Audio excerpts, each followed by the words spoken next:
IG அவர்களே, பெரியவர்களே, நம்ம எல்லாரும் மகாராஜனுக்கு கிருபையால பஜனம் பாடுறதுக்கும் சத்சங்கம் கேட்கறதுக்கும் இங்கே வந்திருக்கோம். மாதாஜி வந்து சத்சங்கத்தில் சில விஷயங்கள் சொன்னாங்க, அதை நான் சொல்கிறேன். அதாவது ஒரு 4 பேர், அதாவது ஒரு ராஜா இருந்தாரு. அந்த ராஜா வந்து மந்திரியை கூப்பிட்டுட்டு, நீ இந்த மாதிரி எந்த பொருள் வந்து இன்னைக்கும் யூஸ் இல்லை நாளைக்கும் யூஸ் இல்லையோ அந்த பொருளை நீ எடுத்துருவா. எந்த பொருள் வந்து இன்னைக்கு மட்டும் யூஸ் இருக்கு நாளைக்கு யூஸ் இல்லை அந்த பொருளையும் நீ எடுத்துருவா. எந்த பொருள் வந்து இன்னைக்கு யூஸ் இல்லை ஆனா நாளைக்கு யூஸ் இருக்கு, அதே மாதிரி எந்த பொருள் இன்னைக்கு யூஸ் இருக்கு நாளைக்கு யூஸ் இருக்கு அது நீ எடுத்துருவான்னு சொல்றாங்க. அப்போ சரின்னு சொல்லிட்டு ராஜா மந்திரி வந்து ஒரு 2 நாள் டைம் எனக்கு கொடுங்க அப்படின்னு சொல்லிட்டு கேட்பாங்க. சரின்னு சொல்லிட்டு 2 நாள் ஆகுது. 2 நாள் ஆன உடனே ராஜா முன்னாடி ஒரு 4 பேரை கூட்டிட்டு போய் நிற்கிறாரு மந்திரி. அப்ப ராஜா கேட்கிறாங்க, யார் அந்த 4 பேரு? அப்ப நீங்க கேட்ட கொஸ்டினுக்கான ஆன்சர் தான் இது. அப்போ ஃபர்ஸ்ட் ஆளை காமிச்சு சொல்றாரு, இவர் வந்து ஒரு கரப்ஷன் பண்றாரு, அதாவது ஊழல் பண்றாரு. அதாவது தானே வந்து எதுவுமே சம்பாதிக்க மாட்டாரு. அவர் வந்து இந்த கவர்மெண்ட்ல தான் நம்ம கரப்ஷன் கேள்விப்பட்டிருக்கோம். ஸோ அந்த மாதிரி ஒரு வேலை பார்க்குறவர் தான் அவர். அப்போ அவர் பண்ற வேலை வந்து இப்போதைக்கும் காசு கிடைக்கும், ஆனால் நாளைக்கு காசு இல்லை. ஃபியூச்சருக்கு அவர் ஒன்றும் சேவ் பண்ணணும், இப்போதைக்கு மட்டும்தான் அவர் சேவ் பண்ணுறார். அப்போ அந்த பொருள் இவர் தான் அப்படின்னு சொல்லுவார். அப்போ சரி, இன்னொருத்தர் வருவார். அப்போ அவர் யாருன்னு கேட்பார். அப்போ சொல்லுவார், இவர் வந்து பிக்ஷை எடுக்கிறவர் அப்படின்னு. அப்போ அவர் வந்து என்னன்னா, பிக்ஷை எடுக்கும்போது அவருக்கு சில நாள் காசு கிடைக்கும், சில நாள் காசு கிடைக்காது இல்லையா? சில நாள் கிடைக்கும், சில நாள் கிடைக்காது. அப்போ அவர் கிடைக்கிற நாள் அன்னைக்கு யூஸ் பண்ணி அன்னையோட செலவை முடிச்சிருவார். அப்போ அவர் இன்னைக்கும் சேவ் பண்ணல, நாளைக்கும் சேவ் பண்ணல, எதுக்குமே ஃபியூச்சருக்கும் சேவ் பண்ணல, ப்ரெசென்ட்டுக்கும் சேவ் பண்ணல. அப்போ இன்னொருத்தரை காமிப்பார். அப்போ அவர் யாருன்னு கேட்கும்போது அவர் வந்து ஒரு சேட். அவர் என்னன்னா, அவருக்கு நிறைய காசு இருக்கு, நிறைய தண்டவாளத்தெல்லாம் இருக்கு. அப்போ கோல்டு சில்வர் நிறைய பணக்காரங்கன்னு சொல்லுவாங்கல்ல, அந்த மாதிரி. அப்போ அவர் வந்து என்னன்னா, அவர் வந்து இப்போதைக்கு அவர் சேவும் பண்றாரு, தன்னோட குடும்பத்துக்கு என்னெல்லாம் தேவையோ அது எல்லாத்தையும் பண்றாரு. அது மட்டும் இல்ல, அவர் வந்து குரு தர்பாருக்கு சேவை பண்றாரு. அதாவது குரு தர்பாருக்கு பணத்தால என்னெல்லாம் சேவை பண்ண முடியுமோ அது எல்லாத்தையும் அவர் பண்றாரு. அப்ப அதனால இதுல இருந்து நமக்கு என்ன புரியுதுன்னா, அவர் வந்து இப்போதைக்கும் சேவ் பண்றாரு. அது மட்டும் இல்லை, ஏன்னா அவர்கிட்ட காசு இருக்கும், இப்போதைக்கு யூஸ் பண்றது. அதே மாதிரி ஃபியூச்சருக்கும் அவர் வந்து நல்லதுதான் பண்ணி வச்சுட்டு போறாரு. இப்போ அவர் உயிர் போனாலும் அவர் பண்ண நல்லதுக்கான பலன் அவர் குடும்பத்துக்கு கிடைக்கும், அவருக்கு யூஸ்ஃபுல்லா. அதனால அவர் இப்போதைக்கும் சேர்க்கிறாரு, அடுத்த ஃபியூச்சருக்கும் வந்து சேர்க்கிறாரு. அப்ப இந்த கதையில இருந்து நமக்கு என்ன தெரியுதுன்னா, இப்போ வந்து நம்ம குரு தர்பாருக்கு சேவை பண்றதுன்றது நமக்கு ஃபியூச்சர்ல யூஸ் ஆகும். இப்போ யூஸ் ஆகும், ஃபியூச்சர்லயும் யூஸ் ஆகும். நம்ம போனாலும் நம்மளை சம்பந்தப்பட்டவங்களுக்கும் அது யூஸ் ஆகும். அதனால நம்ம எவ்வளோக்கு எவ்வளோ குரு தர்பாருக்கு சேவை பண்ண முடியுமோ அவ்வளோக்கு அவ்வளோ பண்ணணும். அப்போ மாதாஜி வந்து இன்னொரு கதை சொன்னாங்க. அதாவது ஒருத்தர் இருந்தார். அவருக்கு வந்து ரொம்ப வாழ்க்கையே வெறுத்து போச்சு, ரொம்ப அப்செட்டா, எதுக்குதான் வாழணும், ஏன்னா அவர்கிட்ட ஒன்றும் காசும் இல்லை, அவருக்கு அவ்வளோலாம் வசதியும் இல்லை. ஒரு நாள் 2 ரொட்டி சாப்பிடணும்னாலே அவர் ரொம்ப கஷ்டப்பட்டு தான் அதை சாப்பிடுறாரு. ஸோ அவர் வந்து ஒரு நாள் வந்து செம்மையா அவருக்கு அப்செட் ஆயிட்டு கடவுளை திட்ட ஆரம்பிச்சுவார். அப்போ அவர்கிட்ட ஒரு ஃப்ரெண்டு உட்காந்துட்டு இருப்பார். அப்போ அவர் நினைப்பாரு, இவனுக்கு இவ்வளோ கொடுத்துட்டும் கடவுளை திட்டுறாங்க, இவனுக்கு புரிய வைக்கணும் அப்படின்னு சொல்லிட்டு அவர் என்ன செய்வார்னா, சரி எதுக்கு அழுற அப்படின்னு கேட்பார். அப்போ இவர் சொல்லுவாரு, என்கிட்ட காசே இல்லை, எனக்கு ஒன்றும் வசதி இல்லை, எனக்கு ஒரு நாள் 2 ரொட்டி சாப்பிடணும்னா கூட எனக்கு அவ்வளோ கஷ்டமா இருக்கு, ஏன் கடவுளை என்னை இப்படி பண்ணிட்டாரு அப்படின்னு கேட்பாரு. அப்போ வந்துட்டு அவர் சொல்லுவார், சரி நீ ஒன்று செய், உன்னோட ஒரு கண்ணை எனக்கு கொடுத்துரு, நான் உனக்கு 1 lakh அப்படின்னு. அப்போ இவர் ஒன்று, ஐயோ ஒரு கண்ணை நான் என்னாலும் கொடுக்க முடியாது, கண்ணை கொடுத்து தான் நான் எப்படி பார்ப்பேன், நான் எப்படி வந்து படிப்பேன் அப்படின்னு சொல்லுவேன். அப்போ சரி, இல்லைன்னா நீ ஒன்று செய், 2 கண்ணையும் ஒரு காதையும் கொடுத்துரு, நான் உனக்கு 2 lakhs தரேன் அப்படின்னு சொல்லுவேன். அப்போ இல்லை எனக்கு 2 கண் கொடுத்தா என்னால் படிக்கவும் முடியாது, என்னால் எதுவுமே பார்க்கவும் முடியாது, காது கொடுத்தா என்னால் கேட்கவும் முடியாது, அதனால அதுவும் கொடுக்க முடியாது. அப்போ இவர் வந்து இந்த மாதிரி ஒரு உடம்புல இருக்கிற உறுப்பினர்களுக்கும் அவர் வேலை சொல்வார். இந்த மாதிரி பார்ட்ஸுக்கு வந்து 10 lakhs தரேன், நீ இது காலு கை அந்த மாதிரி கொடுத்துரு அப்படி. அப்போ இவர் ஒன்னொன்னுக்கும் என்ன முடியாது இதெல்லாம் எனக்கு தேவை, நான் இதுலன்னா எப்படி வாழ்வேன். அப்போ மொத்தமா பார்க்கும்போது ஃபுல் உடம்போட வேல்யூ வந்து crore கணக்குல போயிடுது. அப்போ இவர் சொல்றாரு, இப்போ ஃபுல் உடம்போட வேல்யூ crore கணக்குல இருக்கு, ஆனா இவ்வளோ நல்ல ஒரு அழகான உடம்பு உனக்கு கடவுள் கொடுத்துருக்காரு, ஆனாலும் நீ அந்த கடவுளையே நீ வந்து ஒண்ணுமே கொடுக்கல அப்படின்னு திட்டியே அப்படின்னு சொல்றாரு. அப்ப இந்த கதையிலிருந்து நமக்கு என்ன தெரியுதுன்னா, நம்ம வந்து எப்பவும் நினைக்கிறோம், ஐயோ நமக்கு வந்து பண கஷ்டம், நமக்கு வந்து சாப்பிட முடியல, ஒழுங்கா வசதி இல்லை அப்படின்னு நினைக்கிறோம். ஆனா மகாராஜ் வந்து நமக்கு எவ்வளவு பண்ணியிருக்காருன்னு நமக்கு ஒன்றும் தெரியாது. ஏன்னா நம்ம வந்து மகாபுருஷர்களோட வழியெல்லாம் நமக்கு புரியாது. மகாராஜ் வந்து பண்ணிட்டும் இருக்காரு, பண்ணிட்டும் இருப்பார். அதனால நம்ம அதை புரிஞ்சுக்கணும். நம்ம வந்து ஒரு கஷ்டம் வந்துச்சுன்னா நம்ம உடனே சிலவங்க நிறைய பேர் மகாராஜ வந்து தப்பா நினைக்கிறாங்க. இந்த மாதிரி மகாராஜ் வந்து எனக்கு கஷ்டம் கொடுத்துட்டாங்களே, என்ன மகாராஜ் எனக்கு இப்படி ஒரு கஷ்டம் கொடுத்துட்டாரு அப்படின்னு. நம்மளோட கர்மத்தோட பலன் தான் நம்ம இப்ப அனுபவிக்கிறோம். நம்மளோட கர்மம் நம்ம போன ஜென்மத்துல இல்லை, அதாவது மாதாஜி சொன்ன மாதிரி 100 ஜென்மத்துக்கு முன்னாடி பண்ண கர்மத்தோட பலன் கூட நம்ம இப்ப அனுபவிச்சுட்டு இருக்கலாம். நம்மளால சொல்ல முடியாது எந்த ஜென்மத்தோட பலன் நீ இப்ப அனுபவிக்கணும்னு நம்மளால சொல்ல முடியாது. அதனால நம்ம வந்து எல்லாமே கர்மத்தோட பலனாலதான் நம்ம அனுபவிக்கிறோம். இதுக்கு வந்து கடவுள் காரணம் இல்லை. அப்புறம் மாதாஜி இன்னொரு ஒரு கஞ்சபிஸ்டாரியோட கதை சொன்னாங்க. அதாவது ஒரு கஞ்சபிஸ்டாரி இருந்தாரு, அவர் ரொம்ப கஞ்சத்தனம் பண்ணுவார். அவர் வந்து எதுலையுமே காசு செலவு பண்ண மாட்டாரு. அவரோட பொண்டாடி வந்துட்டு இந்த மாதிரி குரு தர்பாருக்கு சேவை கொடுங்க, இந்த மாதிரி மாய்ச்சி கேட்கறாங்க சேவை கொடுங்க அப்படின்னு எல்லாம் அவங்க சொல்லுவாங்க. அவங்களுக்கு அந்த மனசு இருக்கு, ஆனா இவர் கொடுக்கவே மாட்டாரு எதுக்குமே. அப்போ ஒரு நாள் என்ன ஆச்சுன்னா, பொண்டாடி வந்து அவரை கூப்பிட்டுட்டு, இன்னைக்கு நீங்க போய் கங்காச்சல்ல ஸ்நானம் பண்ணிடுவாங்க, ஏதாச்சும் புண்ணியமாச்சு கிடைக்குமே, அப்ப நீங்க அதுல ஒன்றும் காசு செலவு பண்ண வேணாமே அப்படின்னு அவங்க சிரிச்சுட்டே சொல்லுவாங்க. அப்ப இன்னும் நினைப்பாரு, காசு வந்து செலவு பண்ண வேணாமே, அதுல சும்மா ஸ்நானம் தானே பண்ணிட்டு வரணும்னு சொல்லிட்டு இவரும் போவாங்க. இப்போ பாருங்க, இங்கதான் நீங்க கவனிச்சு கேட்கணும். அவர் போகும்போது, அதாவது கங்கா நதியில ரெண்டு சைடு இருக்கும்ல, ஒரு கார்னர் 2 கார்னர் இருக்கும்ல. அப்போ ஒரு கார்னர்ல வந்து சாதுக்களை தான் உட்கார்ந்து பிக்ஷை வாங்குவாங்க. இன்னொரு கார்னர்ல எப்படின்னா இறந்தவங்களோட உடலை வந்து அவங்க தண்ணியில போடுவாங்க. ஸோ இது என்ன நினைக்கிறாருன்னா, அதாவது சாதுவெல்லாம் ஒரு கார்னர்ல உட்காருவாங்கல்ல, அப்ப அங்க நான் போயிட்டேன்னா அவங்க என்கிட்ட பிக்ஷை கேட்பாங்க, அப்ப நான் காசு கொடுக்கணுமே, அதனால வேணாம் சொல்லிட்டு இந்த பாடிஸ் டெட் பாடிஸ் அதாவது இறந்த உடல்லாம் அவங்க வந்து நதியில போடுவாங்கல்ல, அந்த இடத்துல போய் உட்காருவாங்க. அப்போ கடவுள் வந்து மேல இருந்து செம்மையா சிரிப்பார். ஏன்னா நீ இப்போ கரெக்டா என் கையில வந்து மாட்டிக்கிட்ட, இவனை விட்டவே கூடாதுன்னு சொல்லிட்டு கடவுள் சாகு வருஷத்துல கீழே வருவார். வந்துட்டு இந்த மாதிரி அவரை பார்த்துட்டு இவர் வந்து குளிச்சுட்டு இருக்காருல்ல, இவர்கிட்ட கேட்பாரு, எனக்கு பிக்ஷை கொடுங்க. இப்போ இவருக்கு உடனே அதிசயமாகும். ஏன்னா இங்க யாரும் சாப்பிட்டு இங்க வரமாட்டாங்க, இவர் எப்படி இங்க வந்தாரு சரின்னு சொல்லிட்டு இவர்கிட்ட கேட்பாரு, நீங்க எப்படி இங்க உட்காருறீங்க, இங்க யாரும் வரமாட்டாங்களே. அப்ப இல்ல எனக்கு இதுதான் இடம், நான் இங்கதான் இருப்பேன், நீங்க எனக்கு பிக்ஷை கொடுங்க அப்படின்னு. அப்ப இவர் ஒண்ணு சொல்றாரு, இல்ல என்கிட்ட இப்போ ஒன்றும் காசு இல்லை அப்படின்னு சொல்றாரு. இல்ல நான் இருக்கிறத வச்சு நான் சந்தோஷமா இருப்பேன், நீங்க எது கொடுத்தாலும் நான் சந்தோஷமா ஏற்றுப்பேன், நீங்க எனக்கு பிக்ஷை கொடுங்க அப்படின்னு சொல்லுவாரு. கொடுக்காம மட்டும் போக கூடாதுன்னு சொல்லுவாரு.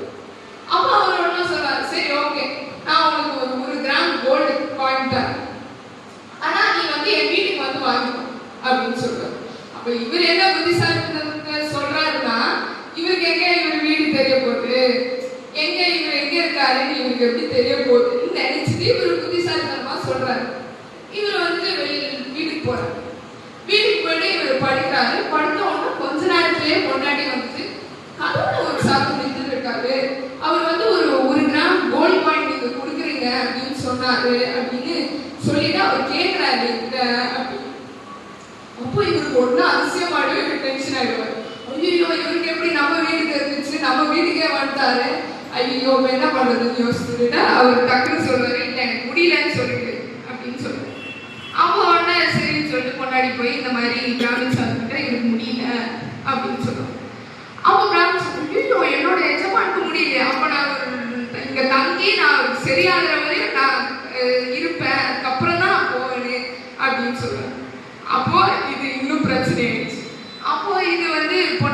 அவர்கிட்ட போய் சொல்றாரு.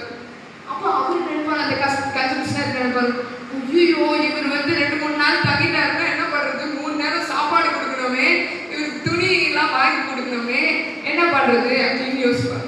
அப்போ அவர் சொல்லுவாரு, இல்ல, அதாவது அவர் சொல்றது கேட்டுக்கோங்க, அந்த கன்சம்ஷனர் சொல்லுவாரு, என்னோட பொண்டாட்டியோட உசுறு போயிடுச்சு அப்படின்னு நீ போய் சொல்லு, பொண்டாட்டியே சொல்லுவாரு. அப்போ பொண்டாட்டி என்ன பண்ணுவாங்கன்னா, என்னோட கணவரோட உசுறு போயிடுச்சு அப்படின்னு அவங்க மாத்தி சொல்லிடுவாங்க.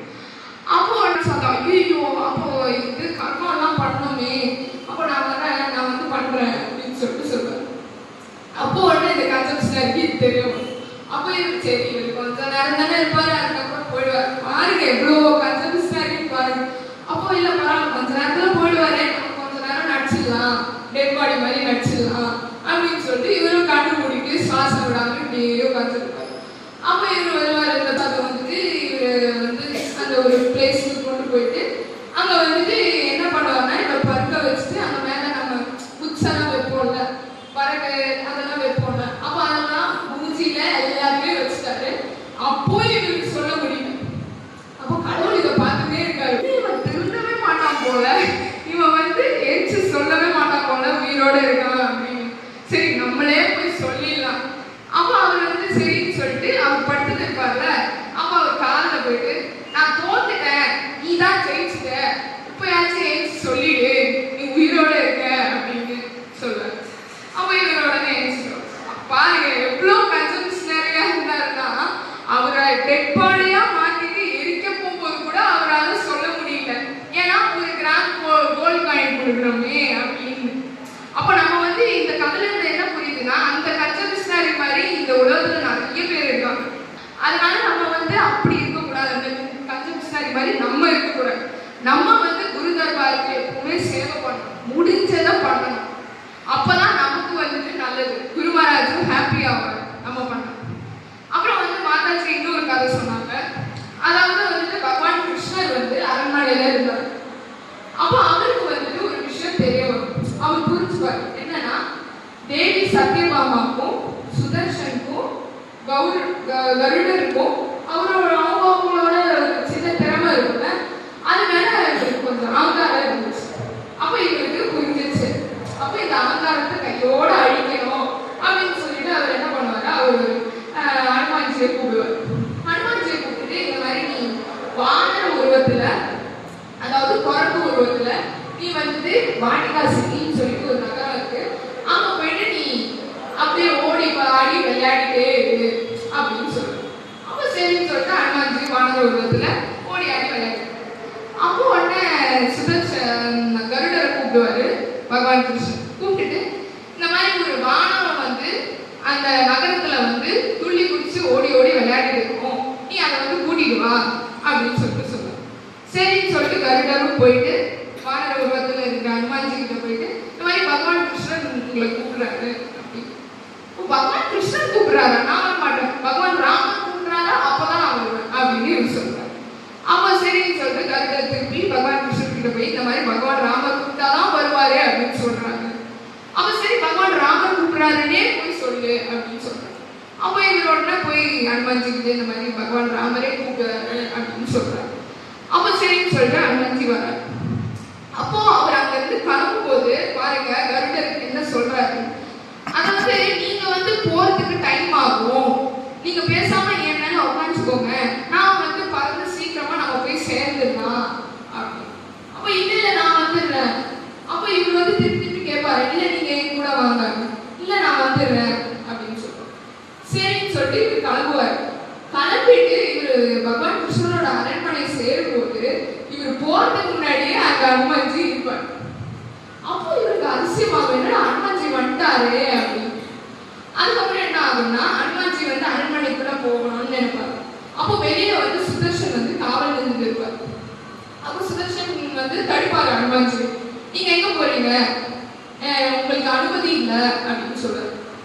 அப்போ என்ன சொல்றாரு, என்ன நீ தடுக்கிறியா, நான் போவேன், நீ அப்படி என்னதான் பண்ணுவேன் நானும் பாக்குறேன் அப்படின்னு ஹனுமான்ஜி சொல்றாரு. அப்போ உடனே அதாவது வானர உருவத்துல தான் எனக்கு சொல்றாரு. அப்போ உடனே சுதர்ஷன் சொல்றாரு, அப்படியா சரின்னு சொல்லிட்டு அவர் என்ன பண்ணுவாருன்னா, ஹனுமான்ஜியோட வால் இருக்குல்ல அதை வந்துட்டு புடிச்சு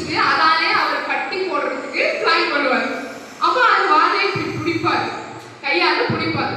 அப்போ வந்து அனுமான்ஜிக்கு புரிஞ்சிடும் இவர் என்ன பண்ண போறாரு. அப்போ அனுமான்ஜி உடனே அந்த வாளாலே சுதர்ஷனையே கட்டிடுவார். அப்போ சுதர்ஷனுக்கு வந்து கோபம் வந்துடும். ஆனா அவரால் ஒன்றும் பண்ண முடியாது, ஏன்னா ஃபுல்லா கட்டி போட்டாங்கல்ல, ஒன்றும் பண்ண முடியாது. அப்போ சுதர்ஷனை கட்டி போட்டு அப்படியே சுதர்ஷனை இழுத்துட்டு அரண்மனைக்குள்ள போவார். அரண்மனைக்குள்ள போகும்போது பகவான் கிருஷ்ணர் இருப்பாரு, தேவி சத்யபாமா இருப்பாங்க. அப்போ தேவி சத்யபாமாவை பார்த்துட்டு பகவான் கிருஷ்ணர் கிட்ட கேட்பாரு, இது உங்க வேலைக்காரியா அப்படின்னு. அப்போ உடனே தேவி சத்யபாமாவுக்கு என்னடா இது, நான் இவ்வளோ பெரிய உருவத்துல அழகா இருக்கேன், என்ன பார்த்து போய் இவளை வந்து வேலைக்காரின்னு கேட்கறாங்க அப்படின்னு சொல்லிட்டு அவங்களுக்கு தோணும். அப்போ உடனே பகவான் கிருஷ்ணர் வந்துட்டு, சரி நீ இந்த சுதர்ஷனை விட்டுடு, அவன் வந்து பாவம் அப்படின்னு. அப்போ இல்லை இவன் என்னை தடுக்க பார்த்தான் அப்படின்னு அனுமான்ஜி சொல்றாரு. அப்போ இல்லை பரவாயில்ல விட்டுரு அப்படின்னு சொல்லுவாங்க. அது பகவான் கிருஷ்ணர் சொன்னதுனால அனுமான்ஜி விட்டுருவாரு. அப்புறம் வந்து பகவான் கிருஷ்ணர் வந்து சுதர்ஷனையும் கருடரையும் அப்புறம் தேவி சத்யபாமாவையும் கூப்பிட்டு சொல்றாரு, இது ஒண்ணுமே இல்லை, நான் வந்து உங்க 3 பேருக்கும் உங்க திறமை மேல அகங்காரம் இருந்துச்சு, அதை அழிக்கிறதுக்கு நான் பண்ண டிராமா தான் இது, இந்த வானரம் வேற யாரும் இல்ல, சாட்சாத் அனுமான்ஜி தான் அப்படின்னு சொல்லிட்டு சொல்லுவார். அப்ப இந்த கதையில நமக்கு என்ன புரியுதுன்னா, அகங்காரம்ன்றது நமக்குள்ள இருக்கிறது நமக்கே தெரியாது. அது வந்துட்டு மாதாஜி சொன்ன மாதிரி கேன்சர் மாதிரி. அதாவது நமக்கு வந்து கேன்சர் இருக்கிறது எப்படி ஒரு மனுஷனுக்கு தெரியாது. திடீர்னு அவன் என்னமோ ஒன்று சிம்டம் வந்துச்சு, எனக்கு ஒரு மாதிரி இருக்கு அப்படின்னு சொல்லி அவன் செக்அப் போகும்போது தான் டாக்டர் சொல்றாரு இந்த மாதிரி 3rd ஸ்டேஜ் 4th ஸ்டேஜ் அப்படின்னு சொல்லுவாங்க. அப்ப எப்படி வந்து ஒரு மனுஷனுக்கு கேன்சர் உள்ள இருக்கிறது தெரியவே தெரியாதோ, அதே மாதிரி நம்ம எல்லாருக்குமே நமக்குள்ள அகங்காரம் கண்டிப்பா இருக்கும். ஆனா நமக்கு அது தெரியாது. நம்ம வந்து ஒரே ரொம்ப என்ன சொல்றது, ஏதாச்சும் அந்த மாதிரி மகாராஜ் நமக்கு ஏதாச்சும் பண்ணுவாரு புரிய வைக்கிறது. அப்போ நமக்கு சில டைம் புரியாது, சில உங்களுக்கு புரிஞ்சிடும். அப்போ நம்ம லேட்டா தான் ரியலைஸ் பண்ணுவோம்.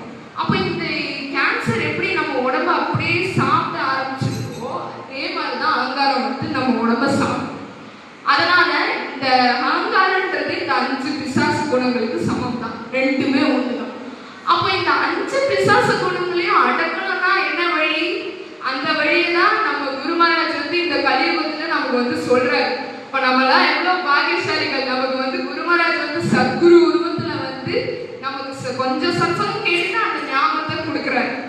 அப்ப நம்ம வந்து எப்பவுமே நம்ம வந்துட்டு நாமத்தை பயன்படுத்தணும். கிடைக்காதவங்க அதை கிடைக்கிறதுக்கு முயற்சி பண்ணணும். அது மட்டும் இல்ல, குரு தர்பாருக்கு எவ்வளோக்கு எவ்வளோ சேவை பண்ண முடியுமோ, பணத்தால முடியாதோ பணத்தால முடிஞ்சதை பண்ணுங்க. அதுக்கப்புறம் தன்னால, அதாவது பாடியால எவ்வளவு முடியுமோ அவ்வளவு பண்ணுங்க. தன் மண் தன் 3மே நம்ம ஈக்குவலா நம்ம வந்து பண்ணாதான் நமக்கு வந்து அதோட பலன் கிடைக்கும். நம்ம குரு தர்பார்ல சேவை, சத்சங்கம், சுமிரன், தர்ஷனம் இதெல்லாம் பண்ணாதான் மகாராஜோட மனசுல நம்ம இடம் பிடிக்க முடியும். இல்லைன்னா அவர் சந்தோஷமும் ஆகுவார். அதனால நம்ம எவ்வளோக்கு எவ்வளோ குரு மகாராஜை வந்து சந்தோஷப்படுத்த முடியுமோ அவ்வளோக்கு அவ்வளோ ட்ரை பண்ணணும் என்று சொல்லிக்கொண்டு இந்த சத்சங்கத்தை முக்தி கொள்கிறேன். பிரேம் से बोले श्री सत्यदेव महाराज की जय. மீண்டும் ஒரு நல்ல சிந்தனையுடன் சந்திப்போம். இதுவரைக்கும் நம்ம சேனலை சப்ஸ்கிரைப் பண்ணாதவங்க சப்ஸ்கிரைப் பண்ணிடுங்க, லைக் பண்ணுங்க, ஷேர் பண்ணுங்க, கமெண்ட் பண்ணுங்க. நன்றி, வணக்கம்.